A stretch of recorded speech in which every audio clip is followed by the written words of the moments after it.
Tchakanam, Sénégal. Allez, allez, allez, allez, allez, allez, Gaïne Ndiaye. Allez, Gaïne Ndiaye. Tchakanam, Gaïne Ndiaye. Allez, allez, allez, allez, allez, allez. Juste avant d'évoquer le TQO, la semaine qui nous attend, vous précisez comment on a voulu fonctionner avec vous cette semaine et à partir d'aujourd'hui. On n'est pas venu depuis 2016 avec l'équipe nationale, essentiellement pour des raisons économiques, parce que les joueuses évoluent dans des clubs professionnels en France et que se déplacer et venir ici, ça coûte énormément d'argent à la fédération. Voilà. Et en même temps, c'est un vrai manque pour nous, pour les joueuses. C'est un vrai manque que de passer du temps avec vous ici, voilà, et avec les clubs et avec les jeunes joueuses locales.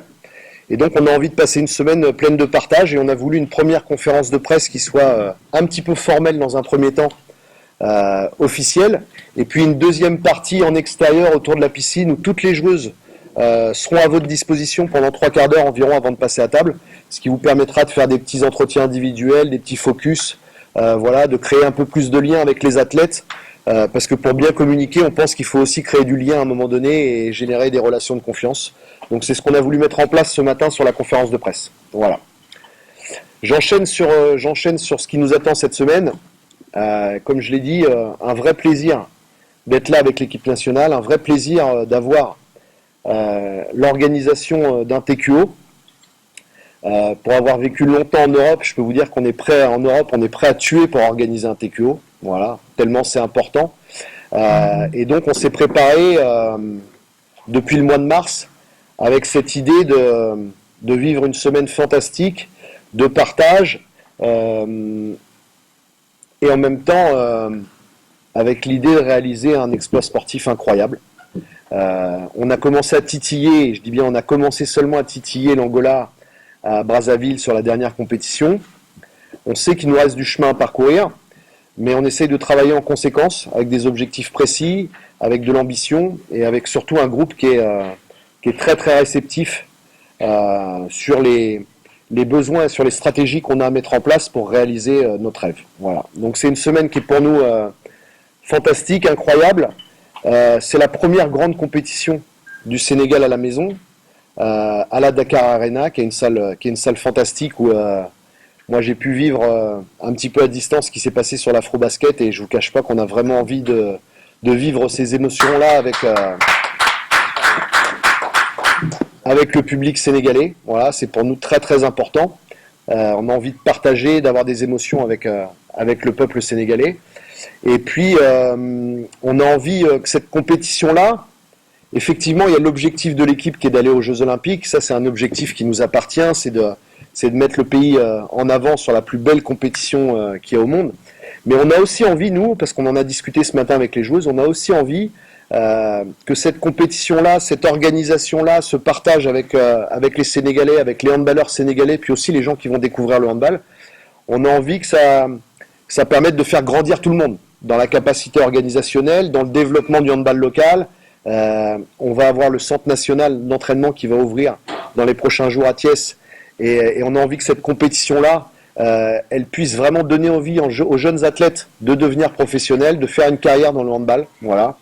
Donc il y a plusieurs objectifs qui se bousculent sur notre semaine.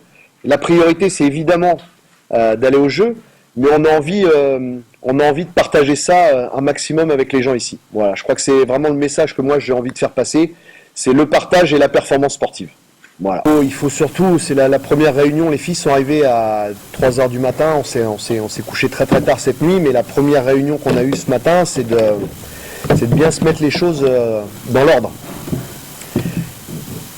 Il faut respecter tout le monde parce que, comme vous venez de le dire, on parle des meilleures équipes d'Afrique. Voilà. Et qu'on a pu suivre le Cameroun sur les Jeux africains, qui a fait une très très belle compétition. On connaît les difficultés qu'on a eues contre la RDC à Brazzaville, et ça a été un match très très engagé, un match d'un niveau physique incroyable pour se qualifier pour la finale. Et puis on a réussi à jouer l'Angola sur 20-25 minutes de manière très très correcte, et puis ensuite physiquement, mentalement, il nous a manqué beaucoup de choses. Donc on a affaire aux meilleures équipes. Il faut être capable de se projeter. Ce que j'ai dit aux joueuses, c'est qu'il faut être capable de se projeter effectivement sur un dernier match le dimanche qui peut être un match qui permet d'aller aux Jeux Olympiques. Voilà. Dans la façon de gérer les athlètes, c'est important pour moi. Il faut qu'on arrive avec de la fraîcheur. C'est 3 matchs en 4 jours. Donc il faut être capable de gérer les choses sur le plan énergétique. C'est pour ça qu'on a amené 19 joueuses, avec la possibilité de faire des changements, avec la possibilité, si on a des joueuses blessées, de pouvoir les remplacer. Mais aussi en respectant chaque adversaire et en étant en capacité de bien rentrer dans notre compétition dès jeudi. Voilà. On a un enchaînement jeudi-vendredi qui va nous coûter de l'énergie, c'est une certitude. Moi, j'aimerais qu'ils nous fassent rentrer dans la compétition sur le plan énergétique, qu'on soit prêt à livrer un vrai combat, mais qu'on puisse garder beaucoup de fraîcheur mentale si jamais on avait un match exceptionnel à jouer dimanche. Donc c'est un petit peu la stratégie qu'on a avec le staff médical, avec les adjoints, c'est qu'on va essayer de gérer les athlètes de manière à ce que tout le monde rentre dans la compétition avec beaucoup d'intensité, parce que c'est une compétition qui est violente avec 3 matchs en 4 jours, donc il faut être prêt. Voilà, il ne faut pas rater le début. Mais en même temps, il faut être capable de maintenir une certaine fraîcheur mentale, parce qu'il peut y avoir un match exceptionnel devant 15 000 personnes dimanche, et que pour gagner ce genre de match-là, il faut être frais mentalement. Voilà. Comme je vous le dis, on est venu en juin 2016. Moi, j'ai commencé avec la sélection en 2016 et j'avais voulu qu'on vienne en juin 2016. J'ai une certitude, c'est que toutes les joueuses prennent du plaisir à être ici. Voilà. Donc j'ai une certitude, c'est que toutes les joueuses vont prendre du plaisir à jouer à la Dakar Arena devant beaucoup de Sénégalais, avec des gens qui soutiennent vraiment leur équipe. Il y a un engouement autour des équipes nationales. On a parlé de l'afro-basket, mais ce qui s'est passé autour du foot sur la CAN et les images que j'ai pu voir à l'arrivée des joueurs et ainsi de suite sont juste exceptionnelles. Voilà. Donc on sait qu'on va être soutenu. Il faut que ça nous porte, il ne faut pas que ça soit une pression, il faut que ça nous porte. Il faut qu'on ait cette capacité, c'est pour ça que je vous ai parlé de fraîcheur mentale, il faut qu'on ait cette capacité à jouer, j'espère, si on est sérieux, si on est appliqué, si on rentre bien dans notre compétition et qu'on est capable de battre le Cameroun et la RDC, il faut qu'on ait cette capacité à jouer un dernier match avec beaucoup de discipline et en même temps le brin de folie que le public peut amener. Voilà, c'est un équilibre qui est souvent difficile à trouver. Mais les grandes performances, elles sont faites d'équilibres qui sont très très fins. Voilà. Donc on veut se laisser porter par le public en étant en même temps très discipliné, parce que c'est impossible de battre une équipe comme l'Angola sans discipline. Voilà. Donc il faut qu'il y ait l'enthousiasme, mais pas que l'enthousiasme. Il faut qu'en face de ça, il y ait aussi beaucoup de rigueur. C'est un groupe exceptionnel à coacher. Nous, on est sur une aventure humaine qui est juste exceptionnelle depuis 2016. Voilà. Avec parfois les crises de croissance qu'il y a dans toutes les équipes. Je disais aux joueuses ce matin, on a pointé le bout de notre nez en Angola, on a été en capacité, malgré le crime administratif qu'on a subi, on a été en capacité à ressusciter à Brazzaville et à confirmer. Voilà. Derrière, forcément, ça génère des situations nouvelles à gérer. Voilà, c'est un groupe qui évolue, c'est un groupe qui progresse, c'est un groupe qui a des envies, c'est un groupe qui aspire à avoir des très grands résultats dans les mois qui viennent et cette semaine. Et donc, c'est un groupe qui vit. Voilà, c'est le signe que c'est un groupe qui vit. On a des relations qui sont saines parce qu'on a cette capacité à se dire les choses, à communiquer entre nous. Il y a beaucoup de réunions. Il y a eu beaucoup de réunions sur le stage du Havre au mois de juin, beaucoup d'échanges, parce que c'était un stage particulier en période de Ramadan. Donc ce qu'on ne peut pas forcément faire sur le terrain, on le fait aussi en salle de réunion avec des moments d'échange. Et c'est un groupe qui vit bien, c'est un groupe qui avance, voilà, avec par expérience depuis 25 ans, tous les petits, parfois les petites frictions qu'il peut y avoir dans toutes les équipes. Ça serait vous mentir que vous dire que de temps en temps, il n'y a pas quelques étincelles. Mais c'est des étincelles qui font progresser, c'est des étincelles qui font avancer. Voilà, pour que la voiture avance, il faut que le moteur il soit en explosion à un moment donné. Donc de temps en temps, on a aussi nous nos petites explosions en interne, mais on avance. Voilà.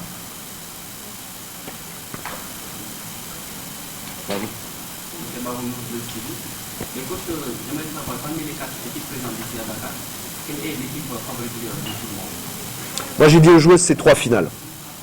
C'est 3 finales. Il faut s'enlever de la tête l'Angola, il faut s'enlever de la tête la hiérarchie que nous on a imaginée dans le programme, parce que vous n'êtes pas fous et moi je suis pas fou, et puis il n'y a personne qui est fou. Voilà, donc Cameroun et RDC et Angola, il y a une montée en puissance par rapport aux derniers résultats, par rapport aux dernières compétitions et ainsi de suite. Voilà, ça c'est clair. Maintenant à nous de faire preuve d'humilité, à nous de faire preuve de beaucoup de concentration et de s'enlever ça de la tête. Voilà. De manière à ce qu'on soit en capacité de très très vite rentrer dans la compétition. Voilà. J'ai donné des exemples ce matin aux joueuses de compétition, Final Four, qu'on peut disputer, soit le Final Four que j'ai fait en Ligue des Champions avec le club russe, soit des Final Four en France. C'est des compétitions très courtes et très violentes. Il n'y a pas de retard à l'allumage. Voilà.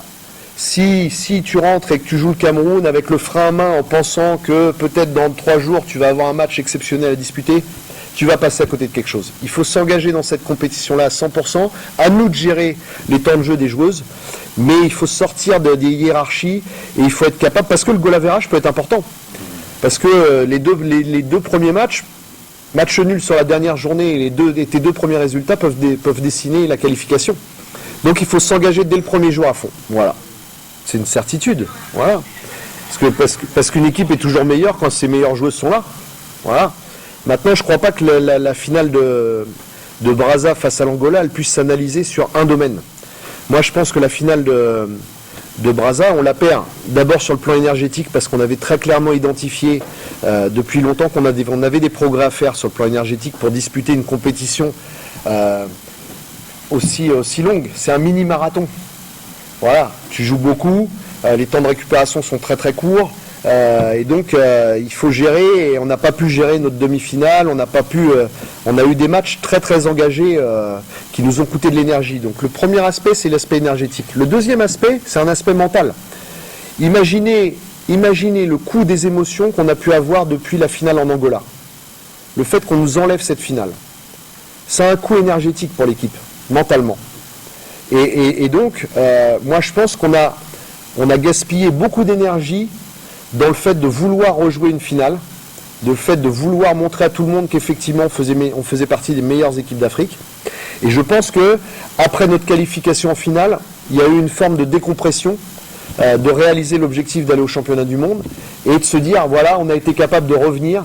Et je pense que mentalement, on s'est un peu effrité. Et dans le moment où on aurait dû être solide dans le retour de l'Angola, on n'a pas été assez solide. On n'a pas été assez solide mentalement en attaque sur les aspects tactiques. Et on n'a pas été assez solide défensivement parce qu'on a eu à ce moment-là des défenses très très courtes qui a permis à l'Angola de marquer des buts rapides et de revenir à 3 buts à la mi-temps. Voilà. Je pense qu'il y a plusieurs raisons. Donc effectivement, il y a certaines absences qu'on a pu peut-être apporter et rendre l'équipe meilleure, c'est une certitude. Il y a des aspects physiques sur lesquels on a mis l'accent depuis le mois de mars. Et croyez-moi, on a eu, malgré les matchs en Guinée, malgré les matchs de préparation au mois de juin, on a eu des séances d'entraînement très très intenses. Voilà. Et malgré le ramadan, on s'est entraîné très tôt le matin et on a fait beaucoup d'efforts parce qu'on a envie de progresser physiquement.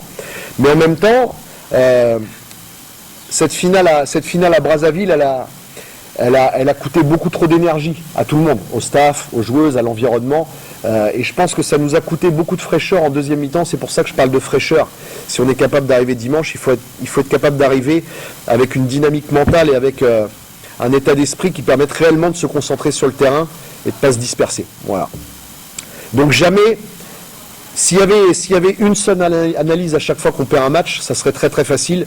Mais croyez-moi, je fais tout sauf un métier facile et les joueuses ne font pas un métier facile non plus. Il y a toujours plein de paramètres à prendre en compte et il faut essayer d'avoir un diagnostic et une analyse la plus complète possible.